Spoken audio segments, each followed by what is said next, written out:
Hi, I'm Chris, and I usually do videos on motorbikes and test rides and stuff like that. But I've recently been in for a surgery on my nose, and there's quite a few videos out there of people telling you their experience of this. So I thought I'd do a breakdown of why I had the surgery, what the surgery involved, and the recovery period of the surgery. So I had this a week ago now, and I had the FESS, which is a functional endoscopic sinus surgery, and yeah, that's like a sinus surgery with endoscope. So you have sinuses up here, down here, on the sides, both sides, and also you have one somewhere here on both sides as well. What this surgery does is they go in and they open all the exits to the sinuses, making it so that you have a bigger area so that you can get rid of all the mucus and stuff out of your sinuses. The other one was Septoplasty, which is there's a separator that goes down the centre of your nose, and sometimes these get a little bit wonky, and they also stop you from being able to breathe correctly. So they cut into where it is, they straightened it out, and then shaved some off of it, and then sewed it all back up. And the last one is the Inferior Turbinectomy, which inside your nose there's about 6 of them, and what they do is when you breathe in they move up and down like this, and what this does is it makes it so, like when you go into water and stuff like that, that the water doesn't go back and drown you. So, but sometimes these get enlarged and they don't open and close very well, and because of like the industry that I'm in, which is the motorbike industry, there's lots of stuff in there that can make these things swell and makes it so you can't breathe. But the problem with not being able to breathe is then all the mucus and stuff that you're creating in your nose and in your sinuses then goes down your chest and goes to the top of your lungs and makes it so you're finding it's hard to breathe as well. So yeah, this is done under a general anaesthetic, and that means that they put you to sleep. And yeah, so that's pretty much what the operation is. The reason I had this is because I kept on getting sinus infections. I had 6 last year, which all involved antibiotics. Especially on this side of my nose, it would all block up, and I wouldn't be able to breathe through that side of the nose, and this one would be sporadic and mean that I can't breathe through that one, and all of that gunk and stuff will go onto my chest. And sometimes I'm quite a good push bike rider as well, and sometimes I can ride 30-40 miles on a push bike with no problem. And then when this problem comes in, I get out of breath walking up the stairs. My partner kicked me out of the bedroom because I snore so loud, and anybody with this sort of issue would obviously have the same sort of thing as me, i.e. get kicked out of the bedroom. Sometimes it can cause sleep apnea, sometimes it can cause other sinus issues. It also affects my hearing as well. So when it's bad, my hearing starts to go. I start to get tinnitus. I get headaches, and yeah, so it's all not very nice at all. My nose normally isn't as big as this, but it's not that much smaller. And today it's been not too bad. So day 1 obviously had the operation, went in at 7:15 in the morning, had the operation, went in for the actual operation at about 9:30, at which point they told me what was going on. They asked me all my personal details, and then they gave me a drip in my arm, and they gave me a face mask, but the face mask apparently was just to stop me from take my mind off of the thing in my wrist. You can't really see it now, but I did have a cannula in there, and well, it's a little bit bruised now. It's getting better, but I'm usually quite a fast healer, so it's not it's not too much of an issue. It's gone. So they put in a cannula, they put you to sleep. My operation, because it was quite a large nasal operation, usually you have one of these things done at a time. I had 3, but that's what they wanted to do. That's what they thought would help me. So I'm not a doctor, they are. So anyway, they put me to sleep, and I was out for about 2.5 hours. When I woke up, I did make a little video of me telling a joke, which I'll put on there. It's not very funny, but you'll see that obviously I'm out of it. It doesn't really make that much difference. So just as I woke up after an operation on my nose and I'm feeling a little bit drowsy, I thought I'd tell you a joke. Why did one chimney say to the other chimney, "Can you smell carrots?" That's not right.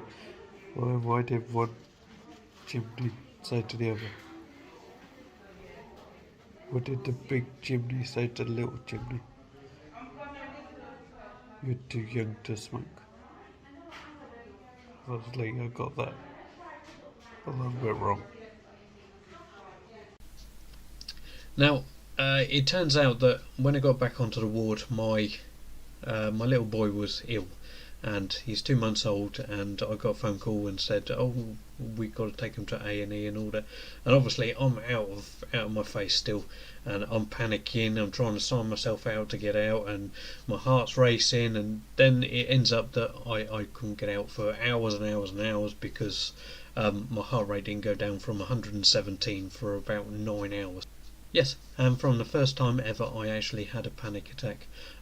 And they're saying that was horrible. You are getting palpitations. They put me on ECG and all that sort of stuff. As I say, I've never had a panic attack before, but they said because of the combination of drugs and the stress of worrying about my baby and trying to get out and sort all of that out, I had a panic attack. So that wasn't good. So anyway, tearing up and getting all upset and all that sort of stuff, and it was filling up my nose with my tears and making everything 10 times worse. My nose was peeing with blood and all of that, but that isn't the normal thing, so it doesn't normally happen like that. It obviously you go in, you have your operation, you come out, you got a tampon thing on your nose to stop it, because you can't stop the drip of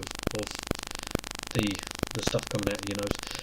They put in packers at the back of your nose, and that stops everything out from going down the back. But yeah, so anyway, we'll talk a little bit now about recovery. I'm not 100% yet. I would say I'm somewhere in the 60-ish, 60%.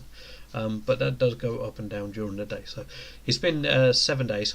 So on the first day I was absolutely fine. I didn't have any issues other than ones that I explained a minute ago. Didn't feel any pain. Didn't have any issues with this. Obviously I knew it was there, but it wasn't painful. But because I used to be a bodybuilder, and I used to do East Midlands Strongest Man, I know a little bit about how my body repairs itself. So I knew that the first and second day would be absolutely fine. It's not going to be a problem. The third day is the one where you get the issues, because it usually takes 2 days for your bruising and your body to realise that you've just been through something major. So anyway, the first and second day, yes, it was uncomfortable. I had a lot of problems sleeping, not necessarily because of pain. It was because I kept on feeling something dripping down my face. And I had a box of tissues next to me, and I was dabbing my nose. So obviously you wake up, you dab your nose, you put it down, you sleep, you dab your nose, you sleep, you dab your nose, you sleep, and it's all a bit uncomfortable. And as I say, it's not massively painful, but it is very uncomfortable. So on the third day I started to get the pains from, say, where they've cut into my nose up here inside, and I was getting it where I was moving my mouth and you can feel the stitches digging into the other side of your face. Again, it's not something that is going to make you jump out of your skin, and it's something that you can control with painkillers, so that's fine. The fourth day, again, you start getting sinus pressure up here, sinus pressure down here, and on my surgery, I've seen some on the Americans ones, and I've seen some on the English ones. In the American ones, I don't think they tell you to douche your nose, which is it's 600 ml of water, 1 tablespoon of bicarbonate of soda, and 1 tablespoon of salt. You mix it up, let it cool down if you put hot water in it, spray it up your nose, and all the gunk comes out. And there is a lot of gunk. So you've got blood and mucus and all the packing and stuff like that comes out. The problem with the salt mixture as well is it gives you one of the worst things, which it makes you want to sneeze, and you're not supposed to sneeze when you do this. Most of the time you can catch it and you can make the sneeze come out of your mouth, but sometimes you can't and it ends up coming out of your nose. And there was at least 1 or 2 points this week where I have sneezed and I've had a big wad of some horrible stuff in my hand, and when I mean big, I mean like that sort of size. So yeah, you spray this stuff up your nose 3 times a day, and it gets rid of all the gunk and stuff. The problem with it being a repair in a wet area of your body, so if it's out here, then it scabs up, it's not a problem, and your scab eventually is going to go away. The problem in your nose is because it's wet, your scab's just going to go manky, and if you don't clean them out, you've got a good chance of getting sinus infections, and you don't want that, because pain from a cut or a graze or something like that is one thing, but sinus pain is different, and it doesn't only affect the area that hurts or the direct area, it also affects the whole of your head. So it makes you feel like your head's in a vice, you can't really think straight, and yeah, so it's not very nice at all. And I'd noticed as well with my operation, they said that I need to take ibuprofen and paracetamol. Recommended doses, obviously, it's about 4 times a day. For the pain in my nose from the cuts, that works. From the pain in my head from the sinuses, it doesn't actually make any difference whatsoever, and the only thing that I found that helps that is sitting very, very still or trying to go to sleep. Going to sleep with sinus pain and all your dripping and all that sort of stuff is different thing. So I will do another update in a couple of weeks to tell you what actually, whether it's made a difference or not. I can actually breathe through my nose now, so that is one plus. The one side effect as well that they don't tell you about is your lips.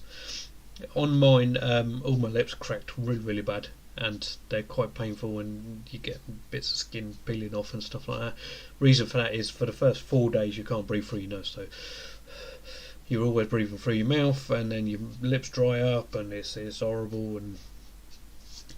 But there you go.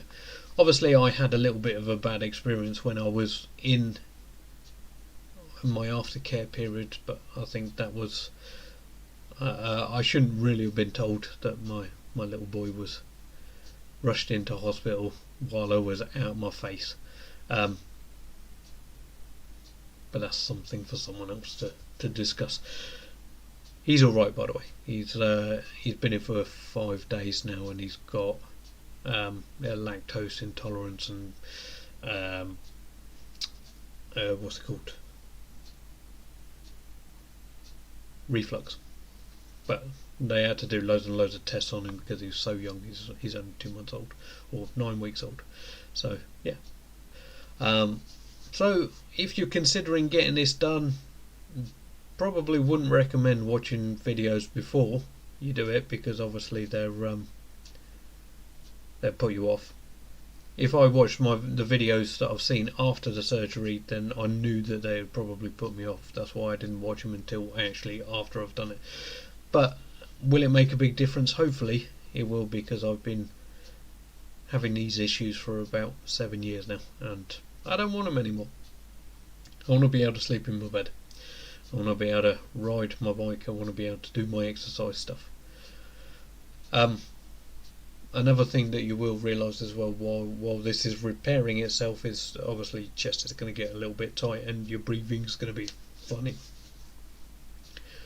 Do not go back to work for 2 weeks, because again you may get a sinus infection and you don't want that. Take it easy. If you can avoid stress, do so.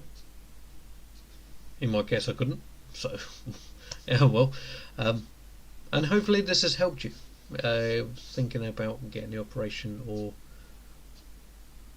maybe not. If it's not really severe, your issue, and it's only like a little niggle, maybe consider not getting it. But in theory it could help you out a lot. Recovery period on this is 2 weeks before you can go back to work, and then about 8 weeks until you're totally recovered. So if you're able to cope with that, carry on. So anyway, I hope this has helped you. It's not my normal sort of thing, but because quite a lot of other people are doing it, I thought I'd give it a go. And for all of you guys out there who watch my riding reviews, they will be back to normal next week. But I will be doing something on Lexmoto's new announcement on the LXR 125cc that they're releasing on Monday. So until Monday I can't actually do anything about it, because otherwise they're going to slap me on the wrist. So thank you for watching, hope I've helped, and good night.